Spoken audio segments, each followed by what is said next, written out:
Hello, everybody. Welcome to the Buckeye Weekly Podcast. I am Tony Gerdeman, here as always with Tom or Tom. How's it going? Well, Tony, we had, I think, one of my absolute favorite threads on our message board at BuckeyeHuddle.com over the weekend. It was someone saying, "This site is awesome. What can we do to help make it grow?" And we said, oh, friends. Thank you very much. We should talk about that. So, Tony, I think we should talk on the show about all the fun stuff. Like, we'll get to actual Ohio State football content in a minute, but also all the fun stuff that's going on right now at BuckeyeHuddle.com.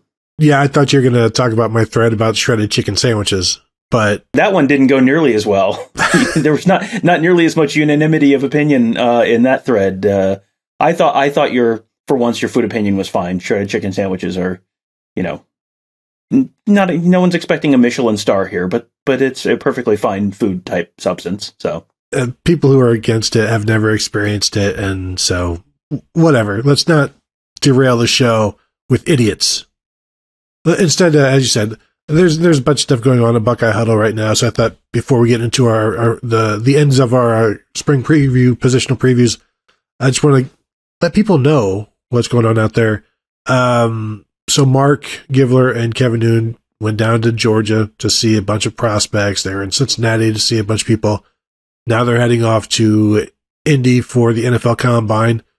But one of the players they talked to down in Georgia was 2024 quarterback Air Noland, Prentice Air Noland, who is looking more and more like Ohio State's perhaps top target in the 2024 recruiting class at quarterback. He's a guy who threw for 4,000 yards last year, and I think Georgia's top division as a junior.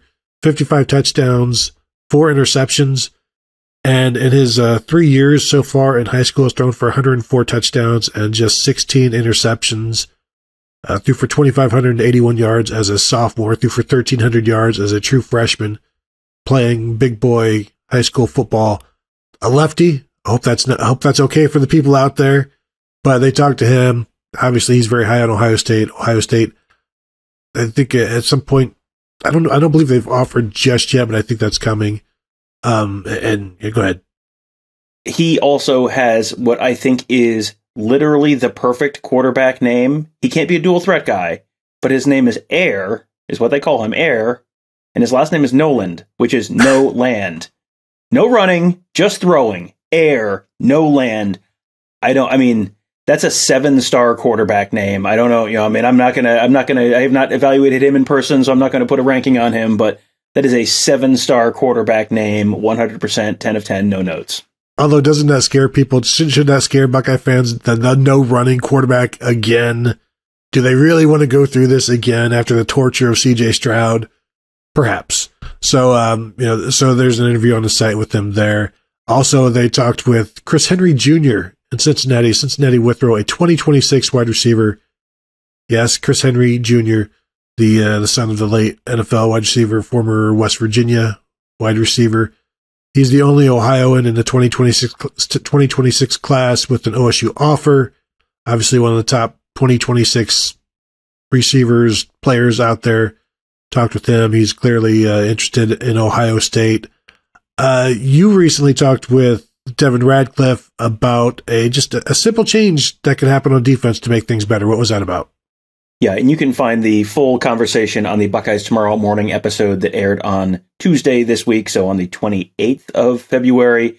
You can find the whole conversation. We talked for about 15 minutes, and the genesis of that was just something he just kind of like brought up as a response to our defensive line show that we did last week, talking about how Ohio State might want to consider changing how they're sort of deploying guys. So instead of being, staying with the 4-3 or sort of the modified 4-3 with the jack, maybe doing something more like Georgia, where it's a little bit more of a 3-4 and, a little bit of a philosophical change. But Devin is one of our scheme guys, one of our scheme gurus. He is a defensive coach by trade. And so he had some really interesting thoughts. And we talked a little bit about, he does a really good job, as he and Ross and Michael Pettit, Justin Whitlatch, all those guys do a really good job sort of simplifying things so you can sort of understand. And we went through and we sort of explained a little bit some of the a little bit more of the granular stuff, so you can sort of understand what he's talking about when he's talking about how, just lining up over someone's shoulder versus, head up, something like that, how that might make a difference. And so I think you guys will enjoy that show. But yeah, he's just, and then the scheme guys write a bunch on the site as well. And they also have a thread specifically dedicated to just X's and O's talk, just an opportunity to get a little bit smarter as a football fan and learn a little bit more about some of the details. And, when you hear people talk about, the B gap, like what is the B gap? What does that actually mean? Where is that on the field? Just sort of explaining all that kind of stuff so that then when you talk to your friends at a tailgate or at a game this fall, hey, you will be the smart football person. And it's funny you mentioned that. Michael Pettit today has a breakdown of the duo run play, and that's something that gets talked about a lot. And I believe from my time on Madden, just running behind a tackle and a tight end as they are a duo in front of the running back. They take on two defenders there. So that's there as well. You have something to say about this, Tom? What I'm hearing there is that I need to start including you with our scheme gurus as well. And that, since you have a bit of a history with Madden, who, in case you aren't aware, was a Hall of Fame coach and broadcaster. So if Tony's associated with him, well, he must be pretty good at all of this. What did Keenan Bailey say about why did he go into coaching? Well, he talked about the NCAA EA Sports game and why he didn't do the Road to Glory thing where you were the player. He always did the coach thing where you tried to move from, North Texas or Texas State up to a middle of the road program and then end up at Notre Dame or Ohio State or wherever you end up. So, yeah, said it was if Keenan Bailey has parlayed that into a full-time Ohio State coaching job, you certainly must be on your way. And much like Keenan Bailey, you will probably spend a few years working out of a closet between here and there. But I'm sure I have faith in you, buddy. I think you can do it. Tom, and who went 144-0 in a stretch at North Texas, if we recall? Just make sure you list that on your resume when you submit it to Ohio State for the whatever position is open next year. And who threw for 10,000 yards with Warren Moon, if I recall? That was me. Yes, might have also been you, but I'm probably not the only person who threw for 10,000 yards with Warren Moon in the Tacoma Super Bowl game. But yeah, I mean, genius unappreciated in my time. Yes, I will cop to that. Yes, that is me. Yes. This is about me. How did this come back to you? Oh, it always comes back to me. Also on the site today, Mark Givler having his weekly Tuesday chat. The last thing I want to mention, although it's not the last thing on the site, there's a ton of stuff there right now. Alex Gleitman, every year after the final signing day, he'll do a behind the scenes of how the class came together and some juicy stories in there. And then this one was a 3-parter. I think the offense and the defensive line, and then he just finished with the linebackers and the secondary. Just how stuff came to be, how stuff didn't come to be, how guys fell out, and things like that. So that is on the site as well. All of this stuff is free. Some of it is behind the paywall. Just become a member, and then you get all of it. You don't have to worry about it. So that's what's going on at BuckeyeHuddle.com right now, with obviously more to come. And I didn't even tell you about the stuff that I do, which is of utmost importance to me. Yeah, there is a lot of stuff there, and I think what's interesting is we're talking about all the stuff that's going on and all the stuff that's up there. You may notice that spring football hasn't started yet, and you may notice that this is what is generally considered one of the deader times on the college football calendar. So if this is what's on the site right now, imagine how, when spring ball starts in a week, how much more there will be, and how much more there will be to talk about, and more video, and more interviews, and more everything. So yes, this would be a good time to sign up if you have not. If you've not done so already, as we always say, give it a try for 30 days and see if you like it. If you don't like it, no, it's fine. You're out the price of a crappy pizza. And if you do like it, well, congratulations. This is a great place to get through the long college football offseason, because there's always a lot of stuff going on there. Absolutely. So let us then preview the Ohio State running backs, which we've probably done, 40 to 50 times since the end of the season. But throughout much of that, there was always a concern, like, who was going to be coming back? How many guys would be back? And it wasn't until, like, we talked to maybe signing day and leading up to it, where it's like, I leaned towards the fact that one of somebody was going to be gone. Like, I I was leaning towards somebody leaving as opposed to everybody returning. And so the fact that everybody has returned, obviously it's a great thing for Ohio State. In terms of what we know, obviously no Travion Henderson this spring, no Evan Pryor.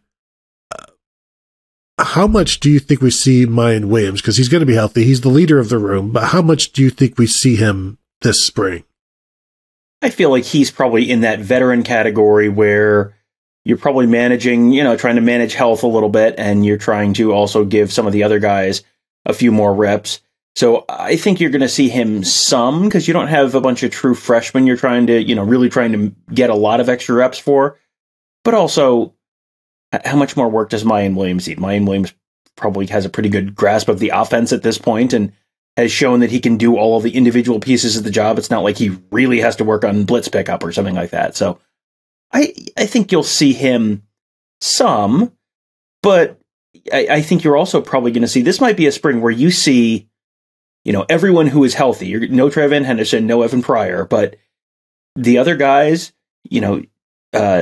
Mayan and Chip Trainum and Dallin Hayden, I think you're probably going to see all three of those guys get first-team reps this spring, and probably some fairly significant first-team reps, just to sort of see what they've got and let them have the opportunity to work behind the first-team offensive line, because that's going to, as they're sort of sorting out the offensive line, that's stuff that the line has to get used to how the backs run behind them, and the backs have to get used to how the line is blocking and all that kind of stuff. So I think you're going to see, you're not going to see no Mayan Williams this spring, but you're not going to see a ton of him, because I think you're going to see a lot of other guys getting first team reps this spring as well.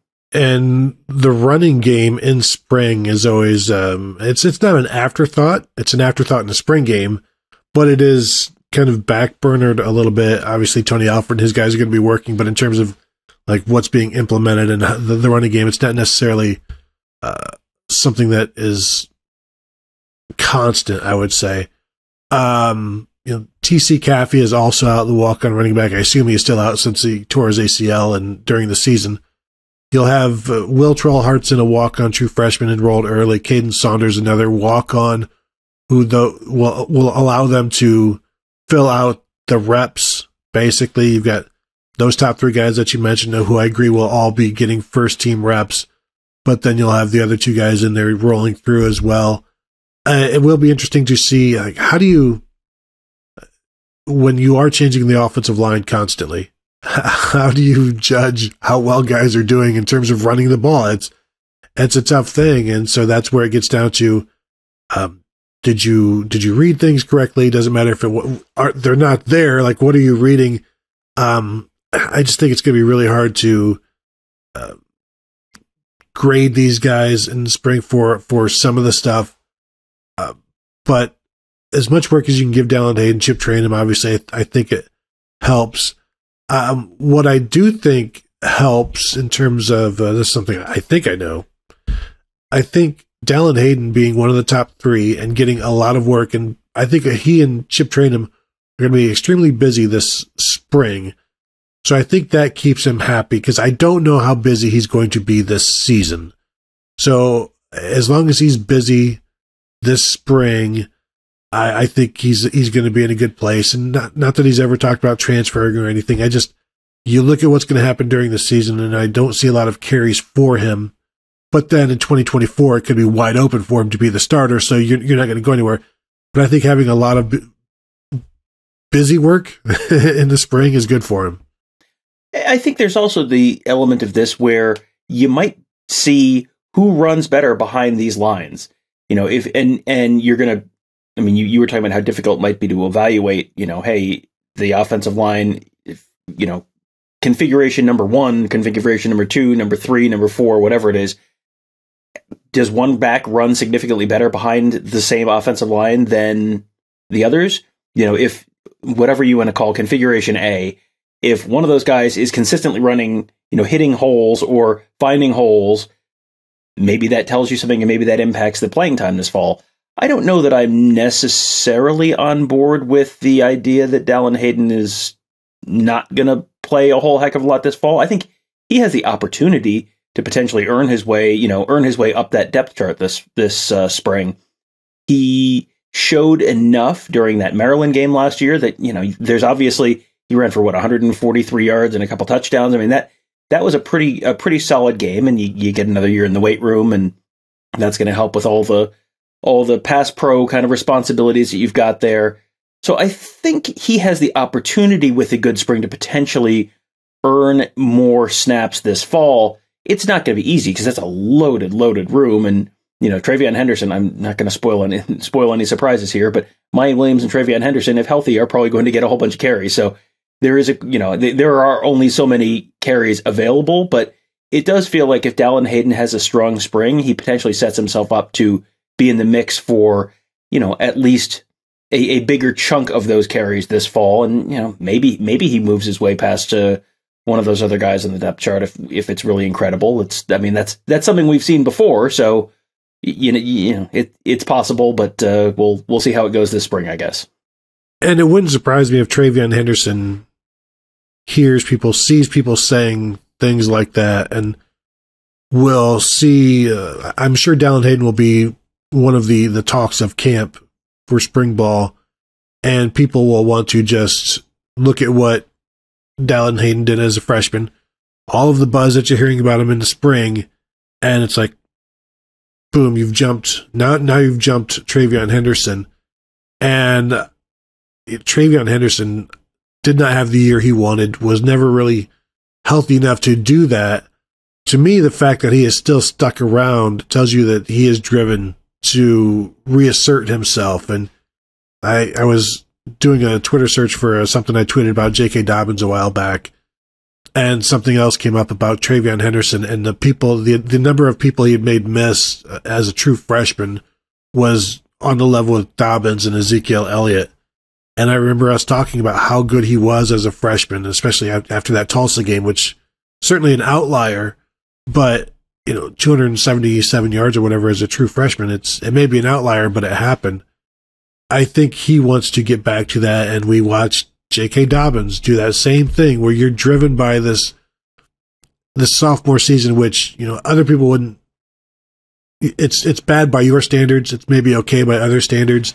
Not good enough by Ohio State standards. And so you're driven to do something better than that. J.K. Dobbins turned that into 2,003 yards rushing. He did not have the depth in that room that TreVeyon Henderson will, so I'm not expecting 2,000 yards rushing from TreVeyon Henderson. But I see this where eventually you'll have a room in 2023 if the offensive line is worth its salt, where I could see Henderson getting back to that 6.5 yards per carry, 7 yards per carry. And if he does that, then obviously he's going to command a number of carries. I still think Mayan Williams, I think those two, when it comes down to it, I'm not expecting, and again, we'll talk plenty about the running backs over the summer. I'm not expecting those two to be far off in terms of reps in 2023, in terms of carries, number of carries. Like, I don't see one having 250 and the other having 150. I think it would be like, 175 a piece or something like that with Dalton Hayden somewhere in there. I don't see them being far off from each other.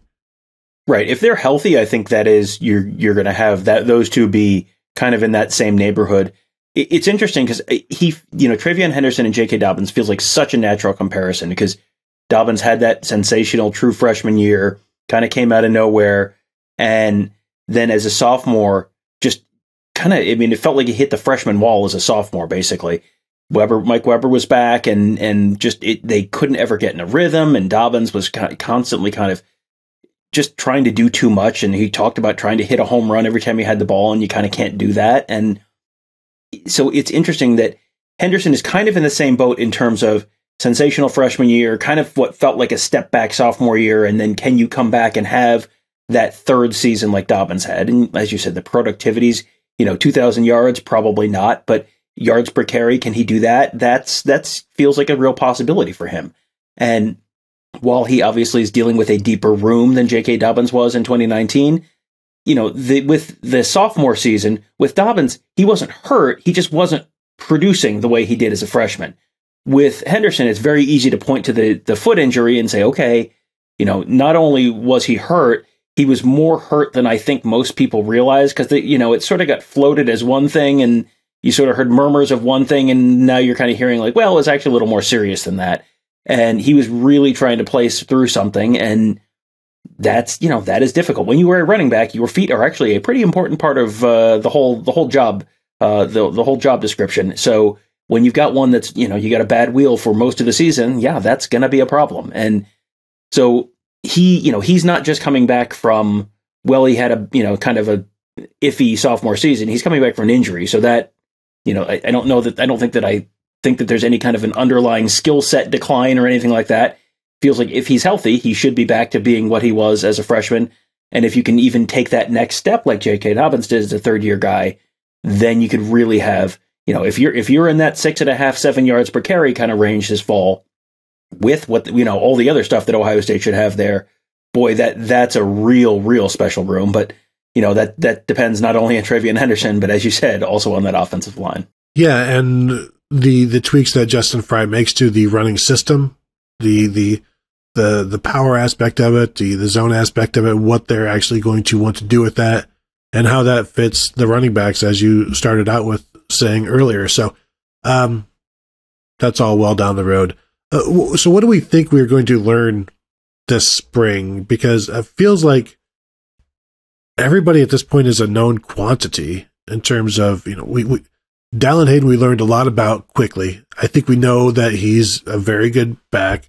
Chip Trayanum, the fact that they started him against Michigan, and he is now a senior running back who has only played running linebacker for a smidgen of his college career. He's been mostly a running back, so we know what he is. Mayan Williams, I don't know that there's anything that we can...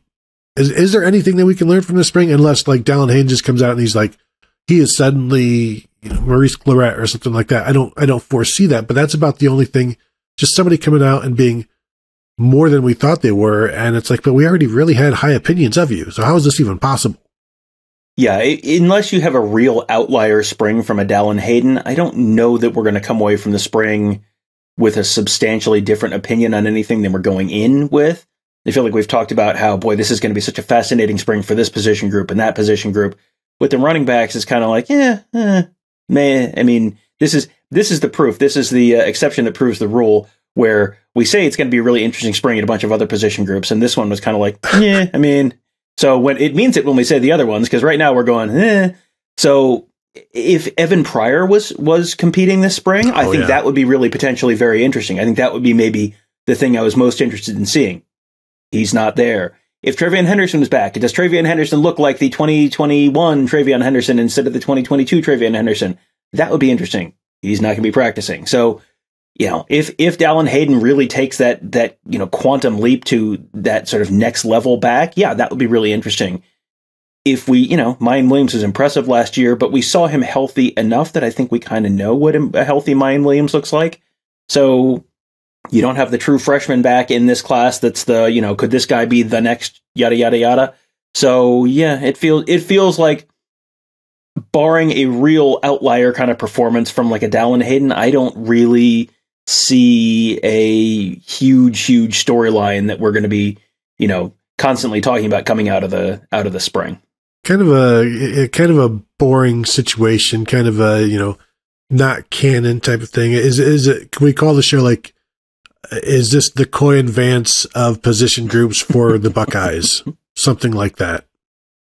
Yeah, that's a very timely reference as always. And I get it, but I'm also old. So it's yes, TreVeyon and Evan, they're off racing. So yes, it's going to be quite a spring. Boss Hogg, new running backs coach Boss Hogg, chasing those Duke boys around. Yes. But straightening the curves, flattening the hills. So timely. One listener question, we can probably ask it in both shows that we're going to do. We'll tackle this and then we'll go.